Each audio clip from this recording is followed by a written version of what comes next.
Good evening, everyone, and welcome to the latest episode of Sharing with Shellshock. I am your host, ShellshockPrime, and right now we are here with a new episode. This is Cartoon Network Stories, episode 42, and we got 4 guests tonight, 3 of which are returning, and we got 1 new guest. We're going to start things off with TheEpicMan. Welcome back. Hello, everyone. How's it going? It's going good. Good to see you. And we have KyleGaymer coming in for the first time. Welcome. What's up, everyone? Good to see you. Hope you are doing good tonight. I'm good. How are you guys?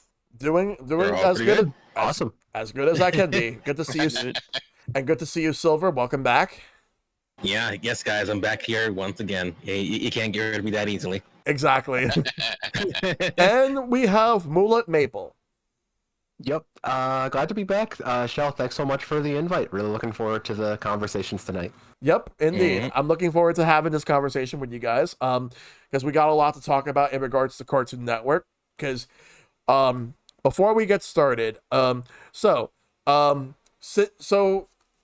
we would like to talk about what we do in terms of content. So Epic, you go first. Remind everybody what you do. All right, thank you. This is the Epic Man speaking here. I do a variety of gaming content on my streams, such as with Nintendo, PlayStation, and PC. I've done a lot of with Splatoon, as you can see, is my PNG tuber here, as I'm going with. Yep. But I do, pretty much a lot of just mostly with Nintendo, because I grew up with Nintendo when I was a kid, and I just play a lot of games, hang out with friends, and just, chill out and have fun.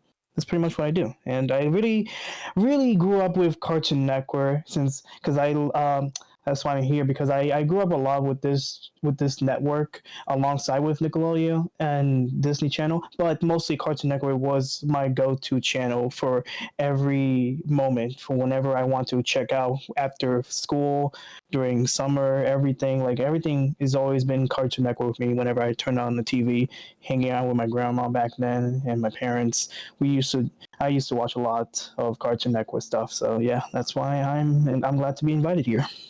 Awesome. Glad to hear it. Kyle? Mm-hmm. So right now, I'm a rising content creator. I do have a few videos on my YouTube channel. It's mostly shorts of clips I get from different Switch games, from results of Splatoon, or from recently Mario Maker and Pokemon games. But I'm hoping to get into the Let's Play journey, as well as do live streaming one of these days. And Cartoon Network, it has just been my whole childhood. I'm really excited to be talking about it. Yep. Mm-hmm. It's always good to talk about Cartoon Network. And what about you, Silver? Okay, I guess I gotta say it again. Yep. Again. Do it again. I'm Oh, Do it shit, again. here we go again. Here we go again. Anyways, what's going on, guys? What's going on? Sylverstone Khandr here from Silver.stream, wonderful place where I do all sorts of things on my channel, from gaming, Nintendo and PC gaming, commentary streams, art streams, game dev streams, which I've not done in a while. But I try to have a good mix of everything. So the general intent is that it's my intention to keep things fresh with different types of games and genres that I find interesting on platforms of all kinds. I don't really judge, even though some things I don't have it on PlayStation or on Xbox, but I do play PlayStation and Xbox related games.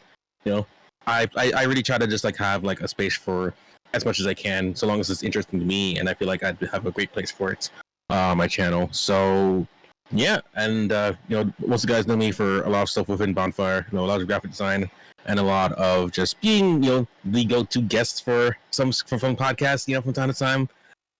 As for me, Cartoon Network has been in my life for honestly since birth. From as young as I could ever be, I can remember the cartoons, the Hanna-Barbera era, a lot of old school cartoons like Tom and Jerry, and so the CN, the pseudo reel where they had the cityscapes. Yes. I remember that a lot. But Cartoon Network has been one of those institutions in my life, because to me that was the pinnacle of children's television. A network that's all for cartoons. Very, very much my thing. I loved it a lot. Yep. And Maple?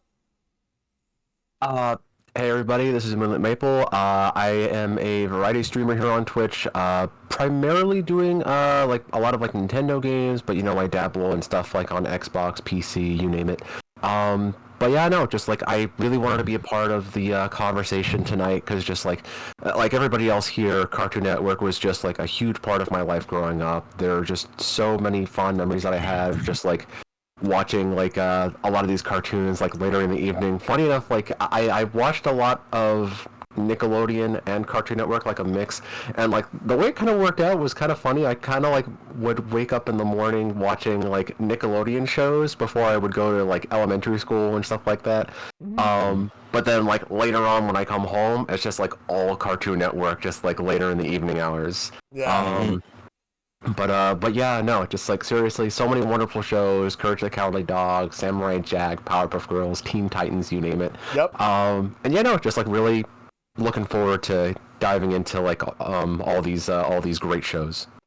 Exactly. Because we have like a huge history in regards to Cartoon Network. We got like about 32, like close to 32 years of Cartoon Network. Though it goes way before that because Cartoon Network was founded, it was launched in October 1st, 1992 in the United States as the very first 24-hour cable channel dedicated to animation. This channel was founded by Ted Turner, who purchased an abundance of cartoon tape libraries over the years that spanned from Warner Brothers, MGM, and many more.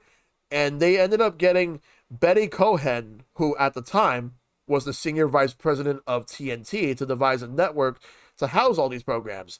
Hence the fact that we have the Cartoon Network. And because before this, the very first ever channel to have nothing but one particular genre was CNN, which was all news. And Ted Turner wanted to do the same thing, but with cartoons. And he eventually would do the same thing with other stuff like movies, like he did Turner Classic Movies, for example. But TCM. But the earliest channels he had were TBS, the Superstation, and TNT, which they love drama. And of course they have many other channels as well. The whole thing is now owned by Warner Brothers. But back then, Ted Turner, people talk about all these billionaires, but Ted Turner was actually like a force to be reckoned with, especially in the 80s and the 90s. So he combined the fact that he had acquired stuff like he had the Atlanta Braves, he had World Championship Wrestling, among many other ventures. But here today, we're talking about Cartoon Network, a channel that started in 1982, and now to this day, it's still on the air. It's regardless of how people feels about the quality of Cartoon Network today, it's still on the air, and there's no signs of it going away anytime soon. Thank goodness. Even though that David Zaslav is a piece of shit, but yeah, there's that. Yeah, but Cartoon Network, we got a lot to talk about. So, let's start with when we first watched Cartoon Network. So, Epic, we're gonna start with you. When did you first started watching Cartoon Network that you can remember? For me, I remember fondly for most of the really like the cartoons that I grew up with back in the day. I mean, I'm trying to think. It's like I don't really necessarily remember it when it actually first began, from back in 1998 or 99 when shows like Ed and Eddie like that back then. I remember watching that around the 2000s when they presented Cartoon Fridays, when they have the hosts of the cartoons doing their thing like any other show hosts that they would do. I remember that fondly the most, especially before they transitioned into something else back then. Yeah. Like, because when they first do that, I remember the theme song of Cartoon Fridays. I remember the hosts when they talk about stuff with the other characters, and just pretty much all of it that makes me smile and just laugh at everything that they present. Like everything felt like it was magical, because seeing these cartoon characters getting together like it's some sort of big celebration, some reunion, if you would say, just it's just so beautiful to look at, and I fondly remember a lot of it for just all the new shows they claim to have, like with Dexter's Laboratory, Johnny Bravo, Cow and Chicken, Powerpuff Girls, and then Nettie, Courage, and just a bunch of other shows that they were presenting as new cartoons at the time. And I was falling in love with all of them, pretty much.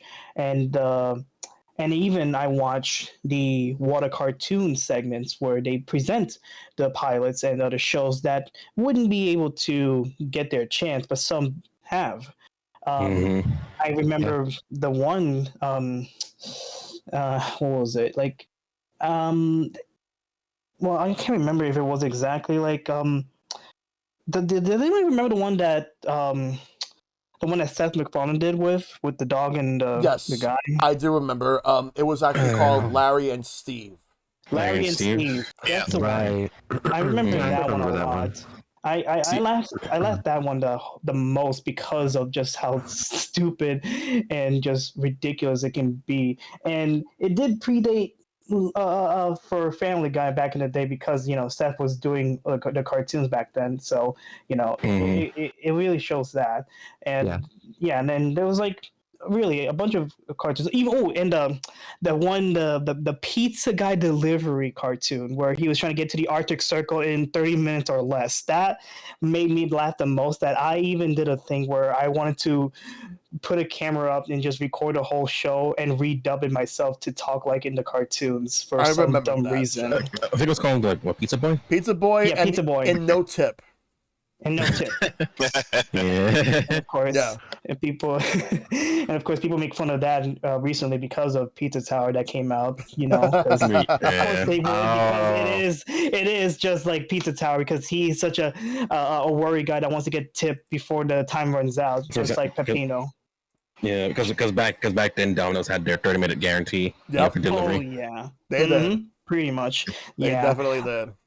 but like all these shows when they predate and then when they move on so forth with newer shows and coming out with like the Grim Adventures of Billy and Mandy and Foster's Home, Puffy Allen Yumi, Camp Lazlo, Ben 10, Chowder, all these shows that came out all the time. I try not to miss a single thing because I was so dedicated to Cartoon Network that I try not to miss anything. I try to look at everything they do, all the events and such.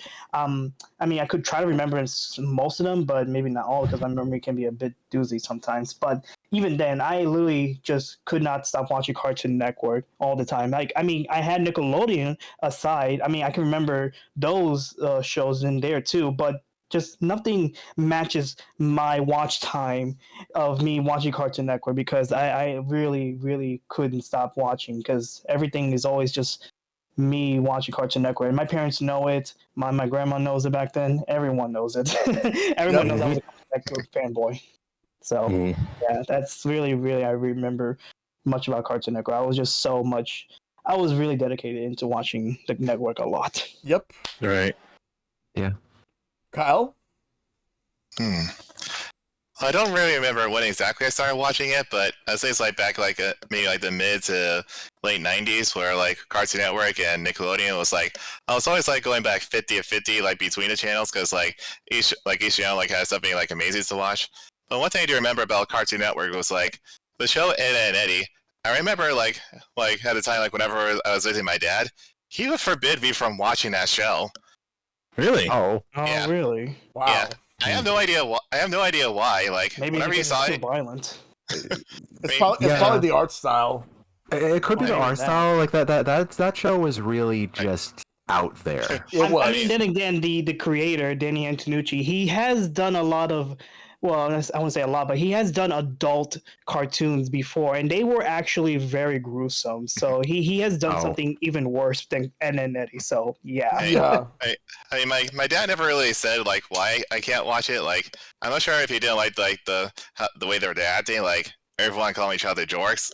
But like whenever it's like with my mom, like she didn't care. Like she would let me watch it, but my dad wouldn't let me. And to this day, I never did ask him like why. And part of me wants to ask, but like at the other time, like I probably like don't want to know why, because like, Yep. because like then he'll know like I'll still watch it when he told me not to. Yep. Right. Mm-hmm. But yeah, like just watching all those shows is like there's like just so many good ones from like the Ed and Eddie to Powerpuff Girls, and there's just like so many good ones that I could list them all, but like I know we'd be here forever. Of course, yeah. Yeah. Yeah. Yep. Silver. All right. The first time, it's gotta be, of course, hard to pin down because again, Cartoon Network came out like what? Debuted '92. I wasn't born by then, but obviously, like by the time that I was like a lot more, conscious of like my surroundings and stuff. I want to say like it was definitely like when I was like 5-6 years old. When a lot if all the folks who were like New Yorkers in the chat, we had the three most important channels on TV: Channel 31, Channel 32, and Channel 33. Yes. When and in my house, I believe this is before we had like Saturday TV, where like every TV was kind of like had like the same like black box, like Cablevision box on the set top. Oh my god! So the wiring is like he's still in the house in a way, because like the way how he did it, we had the whole house wired to kind of like route from like the TV upstairs in my mom's room, so to the living room TV, and then to the guest room TV. So whatever they're watching up there would actually be like down there. So it was hard to watch like individual circles. But then again, we would all watch the same whatever. But one thing that I would do as a kid, which is very fucking funny, before my mom would go to work for her night job, I would sneakily go upstairs into her room, change the channel to Cartoon Network, and then like slip back into like my room. And then when she leaves, like I'm downstairs on the TV watching like Tom and Jerry like at midnight, because like she's gone, and I changed the TV and like I'm there watching like again a lot of the old stuff like the Tom and Jerry, Looney Tunes. Like I was watching like a lot of like the classic stuff, because like that's really what I grew up on. Like there was the classic stuff from like that era, and then also you bring in like a lot of the new stuff, the cartoons, Cartoon Fridays, where like we're can't miss events more or less in my way, because like they would have premieres on that day. They would have like a lot of like interesting content, and then also one thing I actually forgot too, as I looked up just now, is that like I know Epic was talking about the water cartoon like show, but they eventually like had, I think they expanded it later to, I think it was called Cartoon. God, it was like a cartoon weekend or whatever like that. Like they had like they would show like marathons more or less, and what they would do also is that they would also like use that to air pilots. So for what a cartoon, I mean, so I can see right here, it would be like the cartoon show, and then like they would also put like a bunch of pilots of something called, I believe, The Big Pick. So we'd see like a lot of like stuff for different shows, but I remember specifically like Kids Next Door got made from it. I think Mike Lou and Og also popped up in it too, and also like Mike Lou and Og, Sheep in the Big City was also one of them too, and I know Grim and Evil. Before it was Grim and Mandy, it was Grim and Evil. Yeah, before they were segued as like a side story to Billy and Mandy. Yeah. Right. And last show I remember is Whatever Happened to Robot Jones. That was also one as well. Yeah. There was actually one more. Right. I never watched that one. Actually, there was actually one more that came from that in 2002. They did one more of those, and they had a pilot called Lowbrow, which would go on to become Megas XLR. Oh, really? Interesting. Yeah. So that was interesting. Yep. I believe so. So yeah, like for me, like in that time, so again, my number one show on the network was Ed, and Eddie. I'm not sure like why your dad would want you to watch it, but like I think just the show content itself was just so good, because like it found like a wild trio of individuals, Ed and Eddie. I always saw myself in Double D, because he was like the genius of the group, more or less.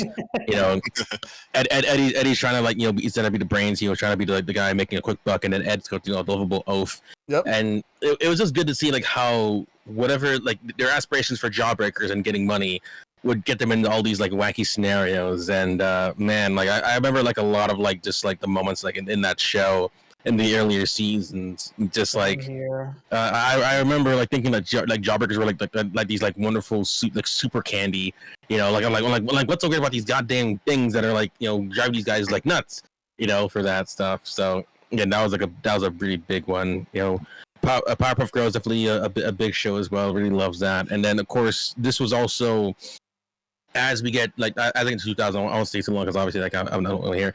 We get into like I guess the big flash boom of like the internet where like CartoonNetwork.com was like literally my most visited website because they'd always have new games on that for not just for Kids Next Door eventually, Powerpuff Girls, Justice League when that came on. Like it had like a lot of like great content. I remember like a lot of my early gaming wasn't just with consoles and portables. It was actually on like web games, and it's been great to look back to that and remember that was like almost like a lost age almost. So a lot of people seem to forget that now with the Flash. Yeah, that website had a lot of good games on here. Like I was spent so many hours on it. I like if you ever get a chance to like download like Flashpoint, like God, like I remember like downloading it and like I swear I was like you know that moment in Ratatouille like where Ego like bites into Ratatouille and his childhood just comes like that's pretty much me. I'm like wow, I remember all these games from like back then. Like I can't like I thought these games either didn't exist or that I was making them up or that they were on consoles, but like no, they were on browser and I'm like they were all here preserved and I'm like wow, like this to me. Who didn't own their own console? Because like back then, I think my sister had a PS2. I only had a 64, but like I didn't get to carry on with me as much. Whenever I had to get a computer, this was like my gaming. This is like my early gaming as a kid. Yeah. So it was really good stuff. But really get back to the shows, like Cartoon Network. Like again, I remember that era of like again speaking to my mom from and changing the channel before she go to work to watch cartoons late at night, and that's how it started. Yep. Look, that's how it became. Like, look, better than watching freaking Nick at Night, okay? Relax. Yeah, exactly. Yeah. You're not wrong. Better Nick at Night, and it was better than Walt Disney. Like that was my only choice for late nights, and Cartoon Network saved my ass. So yeah, I can see that. Yeah, I mean, we also had a Toonami going for us, which was awesome. Yep. Oh yeah, definitely. Yeah. And then later Adult Swim. Yeah. Mm-hmm. Yes. All right, Maple.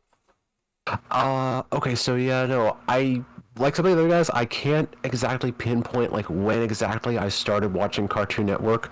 I think it might have been like a little bit later in life, like after I moved into like where I currently live now. I think it was like 97, 98. But like so I think I was like about like 6 at that time or so. But just like I distinctly remember just enjoying like a lot of the classics like everybody else was talking about. Like like Ed, Edd n Eddy was one of my favorites. I loved Courage the Cowardly Dog, Powerpuff Girls, Samurai Jack when that premiered like a little bit later on. But I think like even before that, like Silver was mentioning, just like I enjoyed the hell out of just like some of like the earlier cartoons even before that, like Looney Tunes. You had like the Hanna-Barbera like cartoons that I think my mom would actually like put those on from time to time, like Yogi Bear, Magilla Gorilla, like that kind of stuff. And just like I remember actually also just being like really big on Scooby-Doo, Where Are You? Just like that was my bread and butter. Classic. Just like growing up, it's just like Zoinks, it's the Harlem Globetrotters. Scooby movies, I remember those. Yeah, no, just like seriously, just like the zany antics with like Shaggy and Scooby, and just like the little like musical interludes with like the chase sequences. It always just like rubbed me the right way.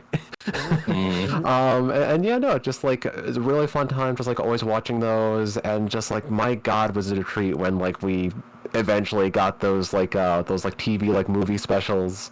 With like Zombie Island, Cyber Chase. The best one. The best great one. And it's terror time again. Oh my God, the music. That was a good montage. That was. No, seriously, that song was sick. But really great memories, and just like again, Scooby-Doo was awesome, but like so were like some of the like later cartoons like Ed, Edd n Eddy, Courage the Cowardly Dog, just like so much good stuff. Yep. They do have a lot of good stuff. So my personal history with Cartoon Network was this. So this was like in April of 1994 when we switched cable providers. We had like a cable provider that no longer exists. They used to be called Wireless Cable. We switched over to Cablevision, which is now Optimum. and Right.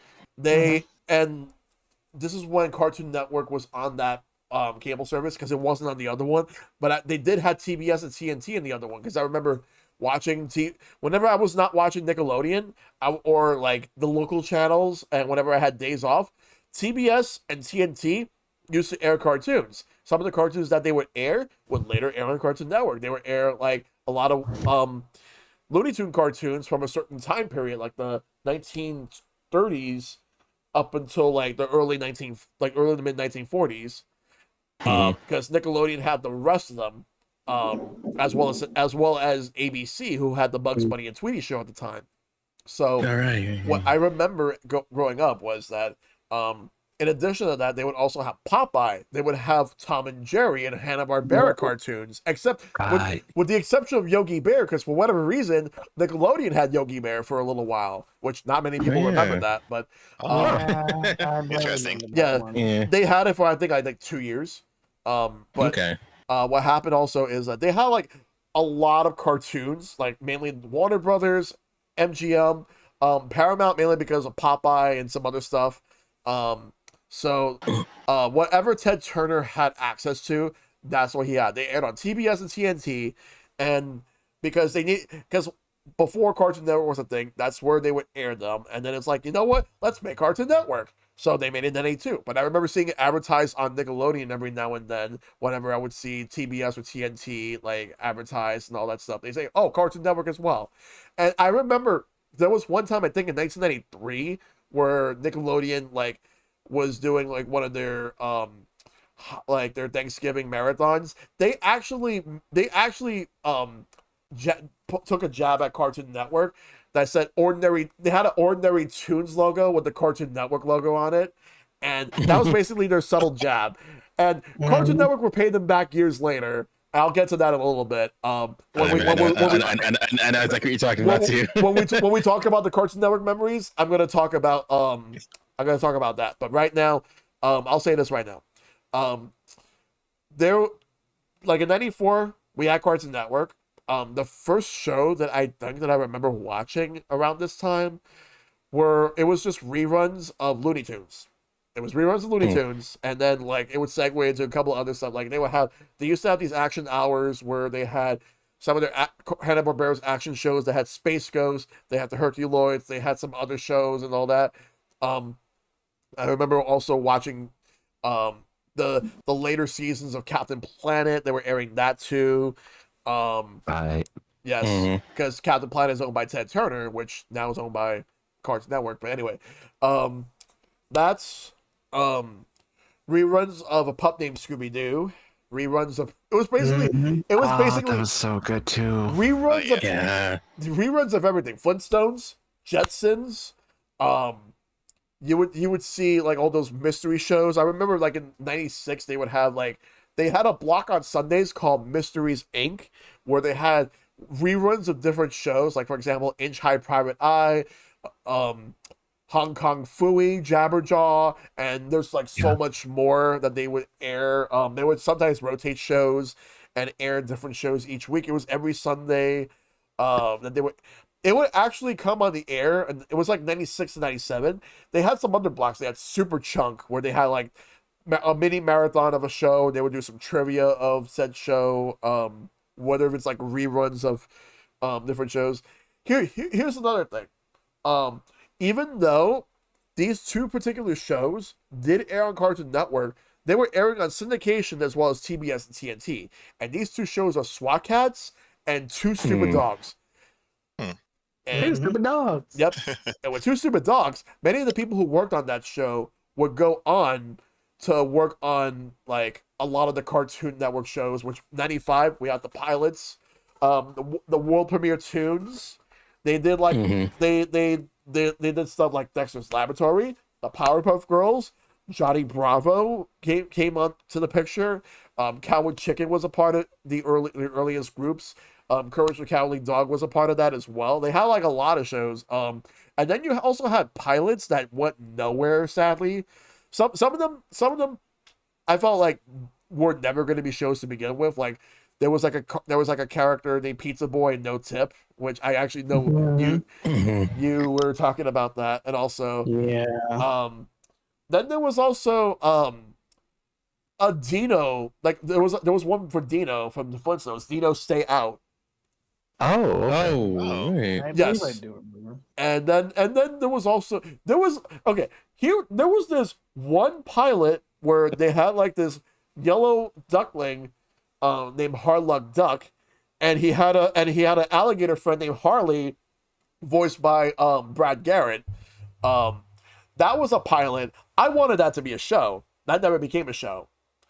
Weren't there some pilots that ended up being shows going to like Nickelodeon? And I think there were some cases of like vice versa, where there were pilots on Nickelodeon that ended up going to Cartoon Network. Like I think Adventure Time was one in that instance. Well, there was one that went to Nickelodeon, because it aired on Cartoon Network first as part of What a Cartoon, and that right there is Mina and the Counts, which they would move it to Nickelodeon for cartoons. It was never picked up as a series in either. It was never picked up as a series in either network. So that didn't get picked up. And the thing is, that show was actually made by Butch Hartman. That was one of the, that was actually So here's the thing: if that show would have actually been made, and there was actually a bunch of Butch Hartman pilots as well. Like there was also one called Gramps that had like this old guy, this grandpa, telling a story to his two kids about how he saved the world from aliens in the 1920s. I remember that one. Holy shit! And and it started off in black and white, but then the kids were like, "Nope, boring. We want color." And he got mad. He's like, "Okay, color." And they didn't even listen to the story in the end. They were just too busy playing video games. It was funny. They just like mess up with the story and everything just to make it more fun. that was Butch Hartman. That he also did another one. There was also another show called a pilot called Oh Rats. There was also another pilot where that one. Another pilot that I remember. There was these three dogs. It was called Blues Gang. It was three dogs who one of them acted like a pirate. Interesting. That was like I think in '96. There was like so many different pilots that came out over the years. Larry and Steve from Seth MacFarlane was another one. Which, if Cartoon Network would have picked up Larry and Steve, I don't know if we would have had Family Guy. I don't know. We might not. Maybe, but very interesting butterfly effect there. That would have been an interesting butterfly effect. Yeah. And then there was also two pilots in 1997 that were created by legendary artist Ralph Bakshi, where they had a clown. They were not good. They were probably some of the worst ones, and even he didn't like them. So yeah, there was also there was like so many different pilots that came out. And what I remember was that Cartoon Network were bringing some of these into shows. Like Dexter's Laboratory was the first one in '96. Then a year later, while we got the second season, we also had Johnny Bravo Cow Chicken. Powerpuff Girls would come in 1998, and Courage the Cowardly Dog in 1999. Plus, we would get some other shows that were not part of these like compilation show pilots or whatever, and they would just come in. Like Ed, Edd and Eddy would come in 1999. We would get Samurai Jack in 2001, and the list goes on and on and on. But yeah, I remember way too much from the old school.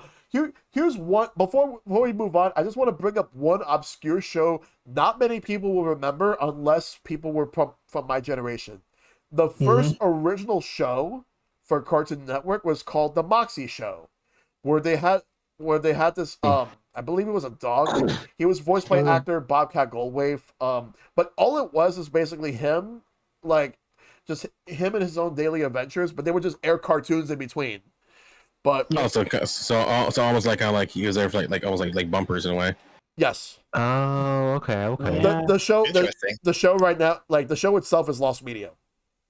Oh, okay. Yes. Not many people can find. Oh, Like- okay. the That's show itself. unfortunate. Well, partial lost media. There's some episodes floating around out there, but even then they have like really bad quality. But that's all you're gonna find. So Right. Mm-hmm. That kind of reminds me of like the little like shorts kind of based on like the Hanna-Barbera like cartoons that you would get like in between like the actual shows, like the one where like oh my god, the alligator from like Hanna-Barbera, like he like the what is it, like activists like want to free him from the zoo, and Yeah. then like they want to like put him like back out into like the out into the swamp. Wow. Like, I don't want to be here, just Here? get me back. yeah, Yeah, I remember that one. Yeah, and then the activists end up getting stuck at the swamp, and like there's this bird that's just like, you're messing with. You don't mess with the order. Yeah, that was. I do remember that. Yeah. Yeah, that was a good one right there. Yep. So now we're gonna be moving on to our Cartoon Network memories because I'm pretty sure you guys have a lot of memories to talk about. Kyle, we're gonna start with you. Yeah, like just like everything we talked about, like there's just been so many good ones. Like I remember like I think it's like in middle school. I think it was like they introduced like that little like segment Magoozy. I think it was Yeah. called. Yeah, I remember that. Yeah, one. to play Tsunami, yeah. Because Tsunami at the time was turning from a weekday block into a weekly To a block, weekend block. only on Saturday nights. Yeah. Mhm. I remember like Magoozy, like they like had like these like cool like interactions with like these kind of like these sea creatures like underneath underwater, and I remember like they like had this like one competition where someone could like create a new character for that segment, and then Oh, like yeah. I remember him. oh yeah, I forgot Yeah. what exactly was he?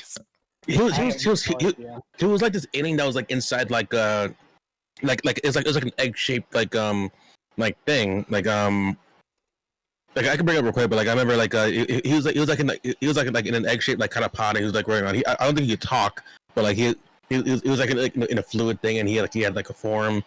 Oh yeah, You know, I remember it was really nice. Like after a while, like he started popping up, and it was a really like popular character. 'Cause I remember that. I remember like the girl with like the old jumpsuit. I think her name was like Erin, I believe. You know, Yeah, I didn't know- yeah. I had no idea that she had a name. Like she was like one of the only two humans there because there's another human. There's another human that was there, but I forgot what exactly his plot was. Yeah, I think for Magoozy, like they didn't have much of a plot line that they had compared to like what they did with like Tsunami. Like they were kind of just like more there to like just kind of like be standing like be animated hosts. Yeah, But, yeah, I remember like they have like the 2003 Ninja Turtles show, called the Yoko. Yeah. TV, as well as like Totally Spies. Yeah, Totally totally. Spice. Crypto the Super Dog as well. You know. Totally Oh, Spy. man. The fact that they actually had Totally Spies that ended up being a hit on Cartoon Network. That show has so much going for it. Yeah, it did. Like I had no idea like they even like had like a movie or like even like a sequel show. Mm-hmm. Yeah, it did. Yeah. Oh yeah, and nobody remembers it. Yeah, the sequel show I think only aired in Canada. Yeah, because like there was basically like a Canadian invasion when it came to these shows because like a lot of these shows were like were exports from Canada and they were they were really damn good. Yeah. Well, no, Code Lyoko was French. I know that. Yeah, Kolioka's French. But I thought Totally Spice wasn't. And I think Robot Boy I think was either French or Canadian. I forget. You know, I honestly forgot. Atomic Betty was another one. Atomic Betty was Canadian. I remember that one. Yeah, like Totally Spies was like ahead of its time because like Sam Clover and Alex, like they would always like change their outfits. Like in cartoons back then, like they always had like the same outfits. Same outfit. I always love that joke where they would like go into their wardrobe and just like, what am I gonna wear? It's just like the exact same outfit. Yeah, for sure. I mean, like the Magoozy lineup was just so good, like, cause it was pretty much like the way like to like watch shows like I would be able to watch like elsewhere, cause like the Ninja Turtles like air like on a WB like early in the morning, and so this is pretty much like my way of like being able to watch it, as well as like being able to watch Teen Titans and learning about the singers that did like the theme song. Like it was so cool they got their own TV show. Yep. Yeah. Like I still have like their soundtrack to their show. Yeah, I remember playing the games on Cartoonnetwork.com. Like, and My family was pretty popular because they're really trying to like cross them over into America. Yep. Yeah. Mm. Yeah, definitely And- like good memories with Magoozy. Yeah. Yep. Did Miguzi also like have like basically like a lot of like the Hoenn Pokemon anime? They kind. Sometimes- Oh, yeah. I think they I did. think Yeah. they did. Because it was between them and Kids WB because like they would like Yeah. they would have them basically because again they would create shows basically. I think Pokemon. I think like the newer episodes would always premiere first on like Kids WB, Kids and then WB, Cartoon yeah. Network would Yeah. get it later. Yeah. Yeah, exactly. I think that's how it went. Mm-hmm. Mm. Because I remember watching like the advanced Battle Bench Challenge, like those. I remember them on my God. Magoozy and Advanced WB. Battle. Oh, Yeah. I'm undefeatable. Yep. That is actually my favorite like, Pokemon theme song over like the initial like the Johto song and the first season. Oh You yeah. know, like True, peak. true. That was. They would- they would- Really good bangers. they would- I still haven't watched the end of it. Like I like the last season or two. Yeah. I was checking to see if there was a show from Kids WB that aired on Magoozy, and the answer is no. And I would for whatever reason, I don't know why. I actually thought they aired Mega Man Battle Network, but no, it was only on Kids WB. No, that was Yeah, only no, that was never on that was Kids WB But specifically. but it honestly would have fit in with Magoozy if they would have had it there. Mhm. Yeah, No, definitely absolutely, would. absolutely. Yeah, because Magoozy like aired like a lot of shows like the regular Cartoon Network lineup wouldn't normally air. Yeah, Mm. Yeah. and so Mm-hmm. there were some shows in which some shows that aired on Toonami, not all shows, but like the ones that would be suitable for Magoozy, they would air like Rave Master, for example, Brave Master. or- God, or, that one. or Teen Titans would be another one that they would air, or Megas XLR. Let's go. I think also God, forgetting it. Zatch Bell. Zatch Bell was on Magoozy as well. Oh my Yeah, Zatch God. Bell. Oh yeah. Wait, is Yeah. it on Magoozy? Yeah, that was on, primarily on Toonami. It was on both. but Yeah. Magoozy, I think they would. just on Toonami. I think Magoozy, they would just air the encore episodes usually, because that's what they do. Yeah. Like, if you missed it, there's your opportunity to watch it again. I see. Mhm. Oh yeah. I Yeah. believe they also So- like aired like Yu-Gi-Oh GX on there as well too. I believe. Oh yeah. Oh, yeah, Yeah, Yu-Gi-Oh! They did a GX, didn't they? I Yeah. watched that after watching pretty much most of Yu-Gi-Oh, the original series. Like I Yeah. was watching that a lot on WB and Cartoon Network, if I remember correctly. And yeah, GX was another thing. It felt like it was like a season 2 of the whole series. Yeah. Yeah. Yu-Gi-Oh. Yeah. Yeah, I didn't really get sucked into GX. I watched through the entirety of like the original Yu-Gi-Oh. Like I loved that show, but yeah. Yep. Yeah, I watched some of GX, but anything after that, I didn't really watch. Yeah, Yeah, Shaolin Showdown was another one. Like they would air like encore episodes of Shaolin Oh, Showdown.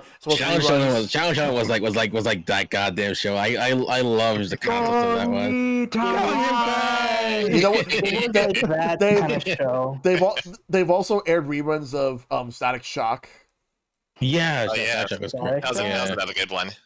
Yeah, Static Shock was great. Yeah, no, Like, it was great that like for like anybody who I think most people who would have just like regular cable would be able to watch WB, but like for anybody who wouldn't be able to watch WB, like at least like we had like those available on Cartoon Network. Yeah. Yeah, exactly. Mhm. We have these shows. Because it was really good though. right. But do you have any other memories, Kyle? I think like, another good memory was getting to watch the Powerpuff Girls movie when they came out in theaters. Yeah, 'cause Right. I think like that was like their very first movie, like their first movie they had like in theaters. Yep. Yeah, Man, like- it's been so long. Wasn't that like their origin story pretty much? Yeah, pretty much Yeah, like how they that first Mojo. created. Yeah. Like the first the first days after they created, and then like how Mojo became like their toughest rival, basically. Yes. Speaking of which, like I had no idea that the creator, that Craig, like he had like original plans for Blue for Foster's, like for having like have character developments. And it sucks that like Cartoon Network has said like they want him to just be a complete asshole, be a complete dick to everyone. It's like, I did not like that change. Just like he was such a more likable character in the pilot and like that the opening special. Yeah. yeah, like Right. if Craig ever does like a reboot of that show, like I want to see like what his original plans were for Blue. Like I want to see that character development. Yeah. Yeah. Like for sure. Yep. For sure. All right. Any other memories, or that's it for now? Well, that's all the good memories I have for Cartoon Network. Okay. All right. Silver? All right, for me again, like my memory is like stemming from a lot of like what they would do in the early days. I remember correctly were a lot of like crossovers because again, the World Wide Web was becoming really big, so they're like CartoonNetwork.com was like the place to be. So I remember like a lot of shows that would have their own games on on the site. But I remember specifically for Kids Next Door, they did like almost like a pseudo MMO called Operation Best. So like this is like when they had like basically the whole thing was like you can be like your own like Kids Next Door operative, like have your own number and everything, and they would run you through like a lot of these episodes, and what happened in those episodes, and I think this happened like in 2004. And it was like a huge deal. Like I even still remember like my number, like it was like a largest number. It was like I think I still remember it to this day, 16,502,211. Like that was my number for Operation Best, and I still remember that number to this day. So the idea is that they'll check you for training, and then every mission that they did, I think it was every week, they would download a new mission, and they would be based off of the episode that they would they do. So I think it was Operation Uncool, Operation Hospital, Hound, Flush, Clues, Macaroni, and Pool. Yeah. And they had and the whole gimmick was that they had like these negative numbers more or less.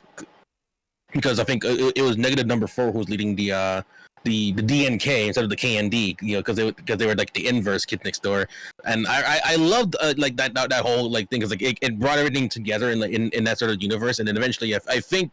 I want to say that like the way how Operation Best like turned out, that eventually like inspired Fusion Fall to come out like later on in the cartoon like lifespan.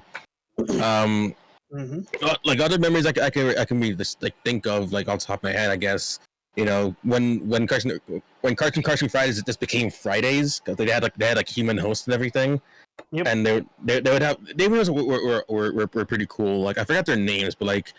I remember it was 2 of them, and then they had all these kids here as extras, and they would all like obviously introduce all the shows and stuff like that. And I know I see Dragon talk about like the summer resort game. That actually was something I remember playing as a kid. Like they had that. They had Ed and Eddie Spin Stadium. They had like so many, like they had like a lot of the Ed's stuff were great, and that's when they also had I forget the name of it now, because like this is like my first like I guess paid online games, because they would have like these games are really popular, let's put a paid one. I'm like they had that. To the Edge Stream was a really popular one. They had like just so many like great like games on regards to property. I never felt like I had like the stuff they brought on the consoles was like very very good, and then they Misadventures, a lot of stuff. Like I feel like a lot of the Flash games they did were honestly superior. And then of course, no one can ever like deny that they did this was like one of their first like major fighting games, Teen Titans Battle Blitz. I spent so much time at my local library, to play this game, and got kicked out so many times because me and my friends were all like making noise because we're trying to like play the game. And we get kicked out because we're making so much noise. We're supposed to be like doing like research, or whatever. And the librarian was like hella strict. We weren't supposed to be in there like playing games, but we'd get in somehow, and then all of us would be gathered around the computers, like playing Battle Blitz, because F the system. We're just gonna like play this game. Like that was like like even though like I guess like Smash was around, like that was like the first like thing, and I remember like pouring like my entire being into like I mained I think I mained Starfire and Cyborg. They were like my mains, and like I loved playing the games like a ton. Like that was really great. There's like so many like also like collaborative games too, because I can't remember them off the top of my head, because like again I wish I had a list of these things, but like all the games that they had were just like so like inventive. Like they would cross over a bunch with those games, and I remember like a lot of them just being like Summer Resort was a big one. They had another one that was, I think it was, God, it's now hard to remember all this stuff, because this is based off like the Cityscape stuff. But now again, I'm not realizing I'm old, so I can't remember like all the stuff like all anymore. Yeah, it's kind of crazy. Oh yeah, God, there was like an island one. There was a collaborative one that were all in snowmobiles. It was a 2D snowmobile game. Yeah, that was really big. I know that. And then of course, once we get into like a lot of the more like intensive stuff like Justice League, Static Shock, Puffy Yumi, Teen Titans, you know, like I said, I remember like I think Teen Titans was also like really good for network, also Foster's, because like they had like such great crossover appeal. Like I remember like Calling All Titans was like was extremely popular on the site as well. You know, like again, Dragon, you have to like back me up here, because like a lot of these games I remember, because like I'd have to like bring up like Flashpoint again, like, and say like, you know, do you remember all these games? Do you remember all these games? Like it's hard, because like, you know, when you realize like how much crossover appeal that these games had, it's great. But then rolling back into the shows, like, because I'm thinking back to like when they premiered. I remember like the first couple shows, you know, Dexter's Lab, Johnny Bravo, I Am Weasel, which actually, believe it or not, I actually did not like I Am Weasel that much. Like that was like that was probably one of the classics I actually didn't like. You know, I Am Weasel, and I never liked Sheep in the Big City. Like just I think it wasn't like bad per se, but like it just never clicked with me. But like, you know, Powerpuff Girls, Ed and Eddie, Courage. I actually really liked Mike, Lou, and Og when it came out. Time Squad, which people seem to forget. Like that was like a really phenomenal show. And then again, I'm one of the few people who actually, when they had Grim and Evil, I actually liked Evil Con Carne, because I actually liked, you know, a lot of the characters from that. But then eventually they folded those guys into Grim Adventures of Billy and Mandy, because Evil Con Carne ended up kind of flopping more or less. Yeah. And so they brought all the characters. They brought Scar and everyone like into Grim. Yeah. Grim Adventure, yeah. Including their neighbor, and he hates Billy for freaking obvious reasons. Right. Yep. No, like I remember like that show like being really getting phenomenal, and just like, you know, man, like Great Delilah as Mandy, honestly, phenomenal voice, and then her going on to be, you know, Zulin like in Avatar, but that's Nickelodeon. Geez, like, and then of course like I know Kyle brought up like Big Uzi, because like Toonami was obviously like dominating the afternoon block there with DBZ and Zoids and Hamtaro, you know. Zoids, yes. Yeah. Hamtaro. We're together. It's much better. Hamtaro was like my show, man. Like even though it's not like a cartoon, that to me was like the perfect like crossover for anyone who's like watching cartoons and want to watch anime.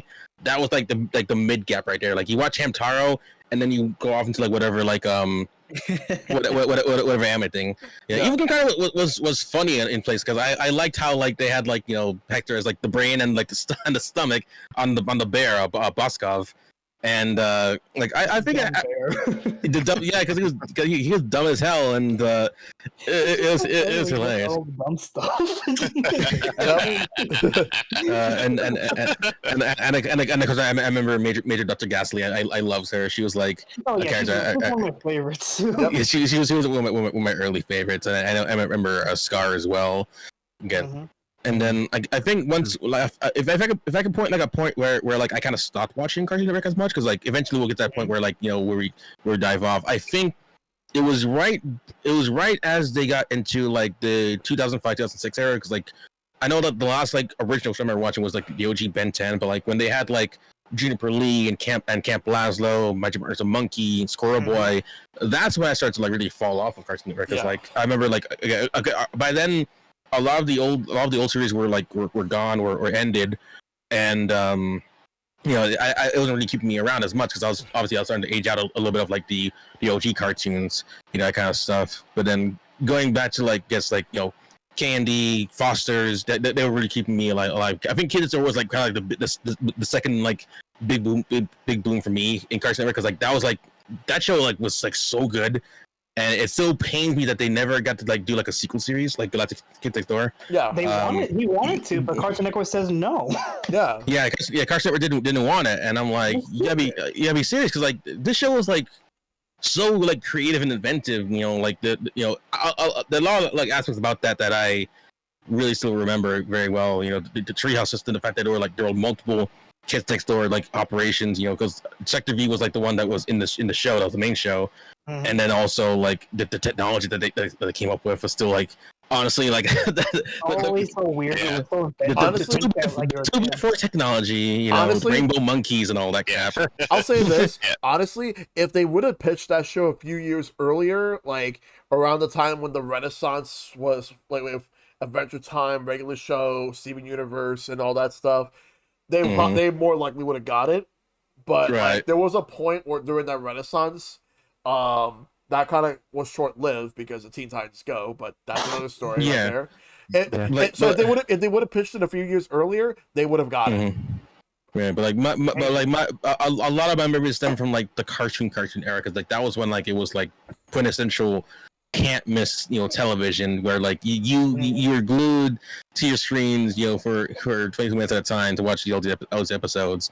And I felt like there was like never like a bad show, there was never like a bad episode, and they would just like have like banger after banger after banger, like it felt like it felt like there were shows where like, even though there were episodes, there were good episodes of the show that you do want to miss, especially back then too. This is before like they did like a lot more like shows with, like overarching storylines. They were all like they set up the premise, they do whatever, and then they reset to the next to the status quo. You didn't feel like you're like missing anything in particular.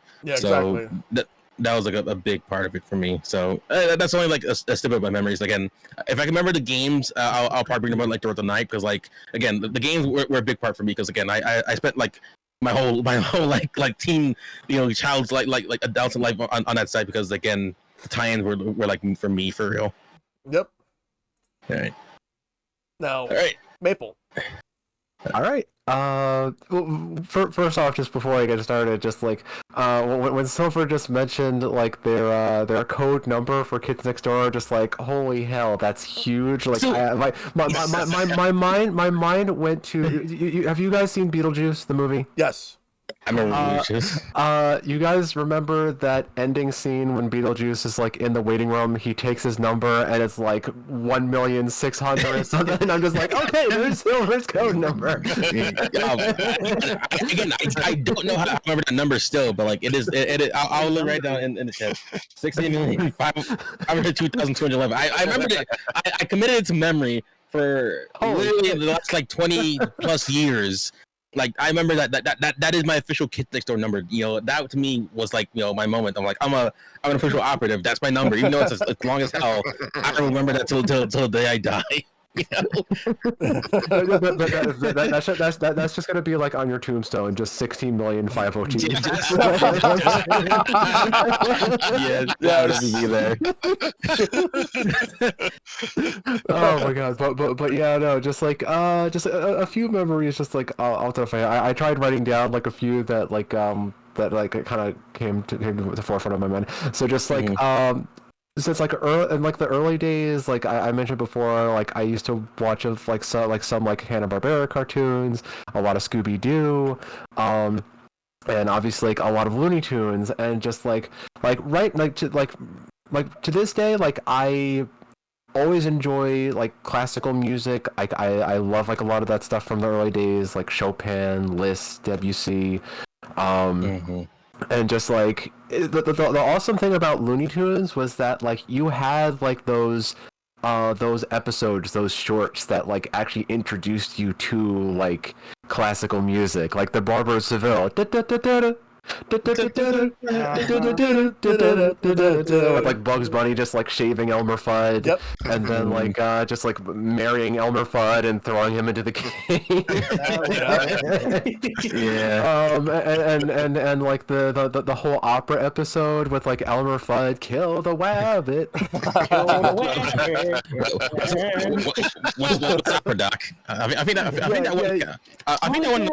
didn't that win like an Academy Award too? I think, or like an Emmy. I think it won some kind of award. It should have, at least. It's like that one was just like seriously like incredible stuff. Like right. But yeah, no, like a lot of like wonderful memories with Looney Tunes, and yeah, no, just again, just like it was like really awesome, just like seeing how the studio could like incorporate like classical music with like these fun memories that we have with these characters. So like I feel like that's just like really awesome, just to kind of like have that like early impact on some people, just to kind of like get them exposed to that kind of music. The other like another thing that like kind of stuck with me was just like when the show like Samurai Jack premiered, it was just like it was so different from like some of the other shows that we had already been watching. It was like a little bit more gritty. It had like an underlying plot and everything going on with it, and just like the way that premiere ended with Jack fighting off against all those like mecha beetles, like you would never see like any scene or action sequence like it. Like the only reason they could get away with that was because they were mecha beetles. That like the stuff that was spilling out of them, it wasn't blood, it was oil. So it was oil. That's totally fine. It's totally fine. It's not blood, but you know you could see the context going on there. Just like the chills that you would get when like the beetles, these mecha beetles actually feel fear from him and start backing away, and he's like, no, there is no escape. Holy shit. Yep.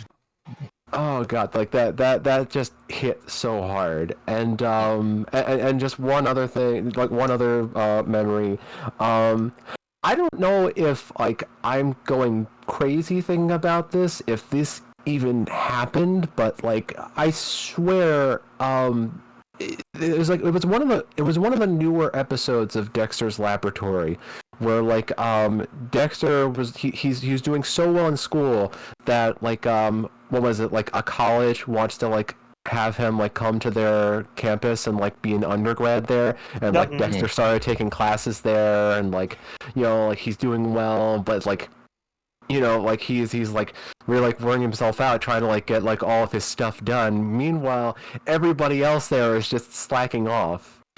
Everyone's slacking off. I remember, and like Dexter's I like, want to say yes, that happened. And the next day, was but like that's not the thing that actually like that I was doubting. There's one particular moment in that episode where Dexter's like asking a group of kids like if like they want to like study with him, and they're sitting in front of a TV playing a video game. I don't know. I hope I'm not hallucinating this, but like I swear I swear they played sound effects from Mario Kart 64 for that scene. Really? With the guys playing a video game. I'm just like, is that Mario Kart?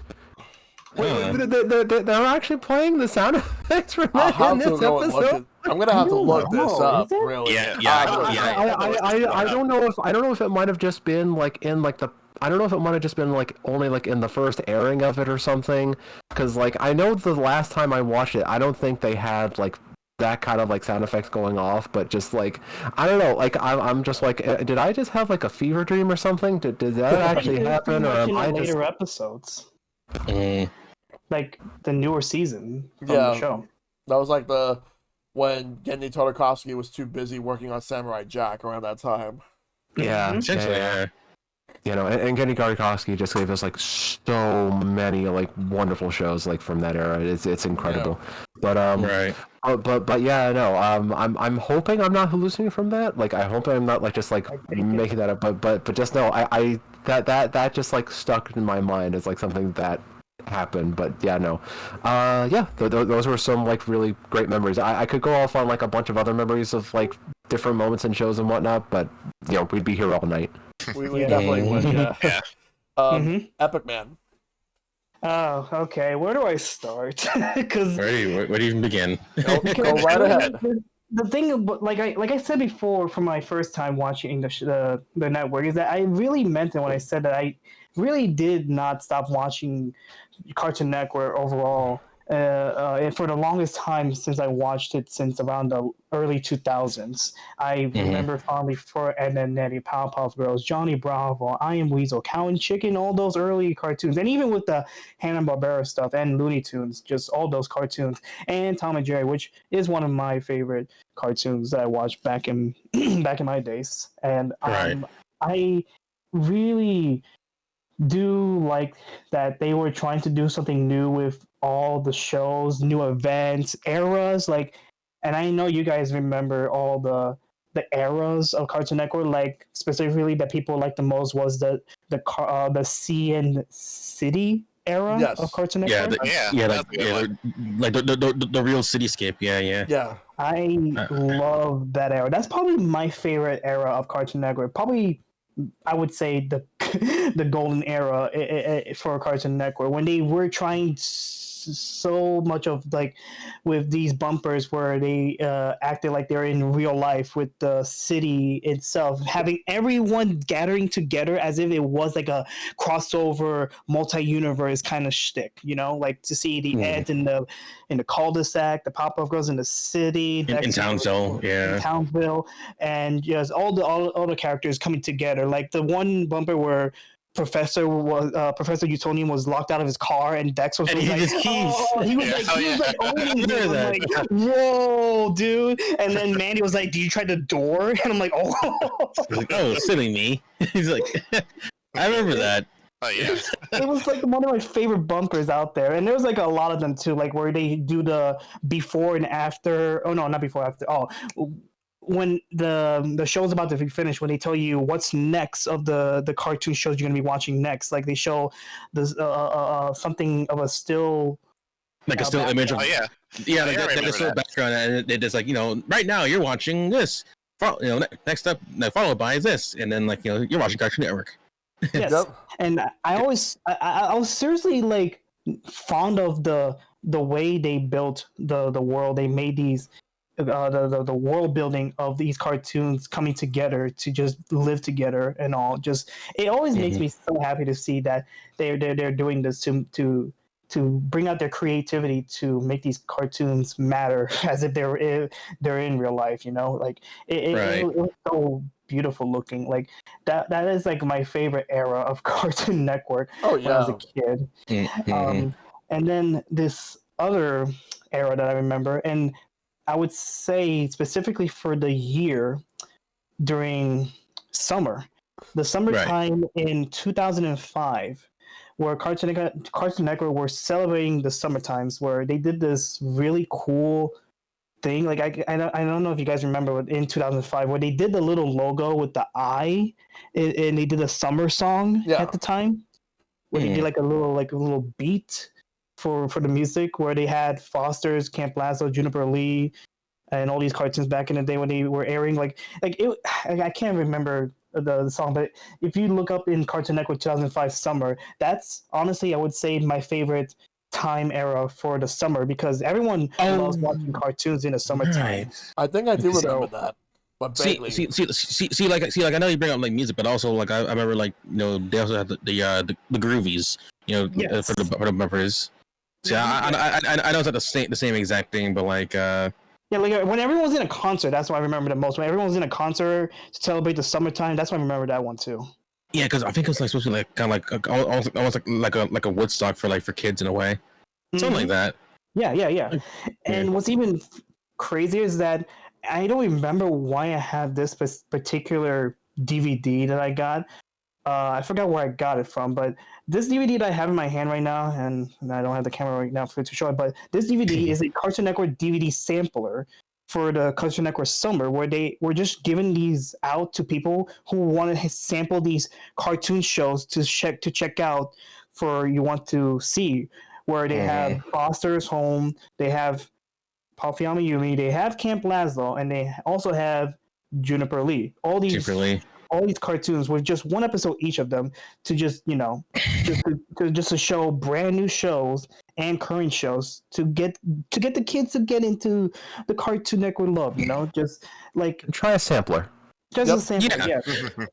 More or less, yeah. It was like something that I never thought I would have, but yeah, I somehow have it. I don't know if I got it from my parents or not, but they probably do, because they knew that I love Cartoon Network so much that they probably got me this to, you know, to have it. But even then, it was a really nice thing to have, and I really enjoy with the summertime, because you know, kids love to spend their summertime watching cartoons when they don't want to go to school anymore, because that's just how it is back in the day, and even now, where they just wanted to just lay down, watch cartoons all day, and just relax with the AC on while the summer heat is going on.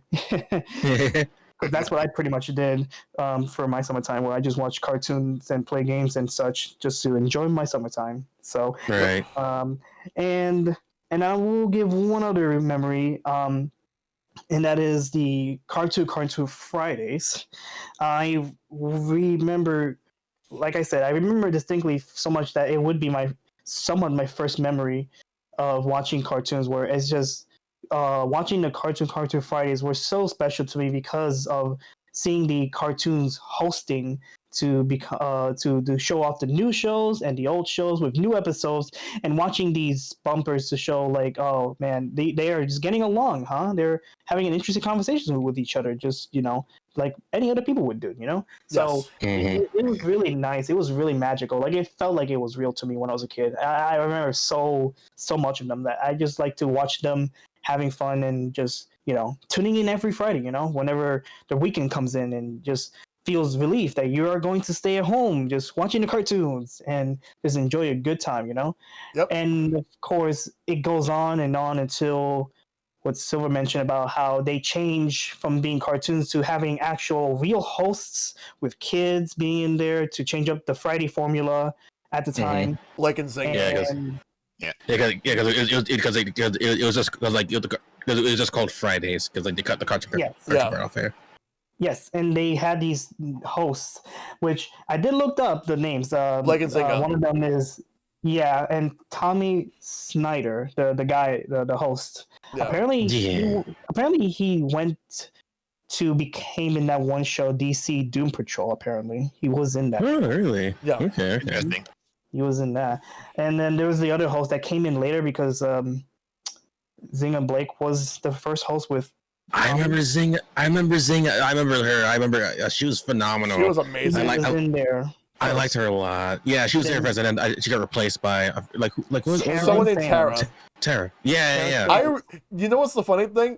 When when they had Tara there, I originally thought, for whatever reason, I don't know why, I thought that was Tara Strong at first. Not gonna lie, I would have thought so too if I had that. If I had that. She kind of looked like Tara Strong. Kind of, like she kind of had the physique in a way, but no, I can understand that you would think that, honestly. Right. But yeah, like, cause I know that people don't tend to like with having real hosts or real people for a network about cartoons, because they would just feel out of place and out of whack for being a cartoon network. And well, we all witnessed about the devastation era with C and Rio, which we might talk about later. We'll get to that soon. We're going to talk about that soon. I have some interesting. I have some things I want to talk about that, but for now, I would say that, like, I didn't mind the hosts for what they did with Fridays. I really thought they were pretty cool people. Honestly, they felt like they were just trying to entertain the kids and entertain us to getting to these shows, right away, because they want to host, they want to present the new shows and just be wacky at the same time. They're really, like I would say, really cool people that they felt like they would belong with Cartoon Network, because they felt like they were caring for the kids and all these shows together. I don't think they were out of place, in my opinion. Yeah, I thought they were really cool, and I honestly never would stop watching the Cartoon Friday. I never stopped watching Fridays, because I like to tune in for whenever I finish school, and I just sit down and watch. And even watch the bumpers, and even watch the silly little segments they always put out with the puppets and the little cartoon segment they did. Like they had like a little fun segments in betweens with the cartoons to show off, something while they were hosting. I thought they were really neat. I didn't think they were out of place. I thought they were really cool. So really, I didn't mind that. So I too remember Jiggle Chicken and I forgot the other one. There was two of them. They did like two of them. It was kind of silly, but like it wasn't too bad. Yeah, no, it really isn't. And I just think that hang on, I remember it was Jiggle Chicken and I think something Jiggle Lizard and Wiggle Chicken, because like it was two of them. It was a weird segment that they did. I remember that very well. It was very, very odd. No, but I mean, it felt like it was right for the Cartoon Network, because it's all about that stuff. All about dumb whimsical stuff that's gonna just happen like that, Yeah, and really, just everything about it. Like I said, it's just really, really fun to witness these things with the Cartoon Network when you're trying to put out. I'm really fond of these. Right. moments, because I really like Cartoon Network and I never stopped watching them. I really did. And really, I've only stopped watching Cartoon Network was when, of course, when we all witnessed with after with Teen Titans Go. The Teen Titans Go take over. Taking Yeah. over, and people wanted to have the original Teen Titans to come back, because Teen Titans was my shtick, my show. My aunt and I were watching that show all the time whenever it came up. We always watched together, just have a good time. But when that finished, we just we were wondering when that's going to come back, and well, it never did. But then now we have Go, and everything just felt like it was not good. It was feeling like they were not doing the best that they could do for whatever reason. Other than they just wanted to find something new, like they wanted to have their own SpongeBob in a way, because they want to make money and all. But it was starting to make me feel like I could have just watch something else, even though I was staying with Cartoon Network for the longest time, just because I was a fan of the network. But even then, years later, when YouTube and the internet became a thing, and I went towards that instead. Yep. So, and I watched, other videos with YouTubers, and of course watching indie cartoons of people with independent studios and such, that became a thing, the thriving of independent creators.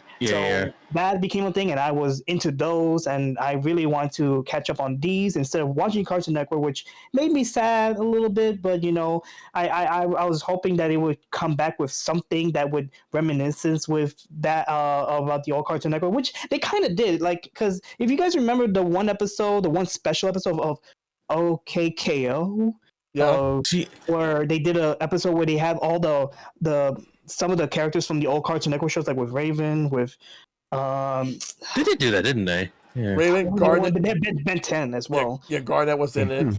Garnet, yes. Yeah.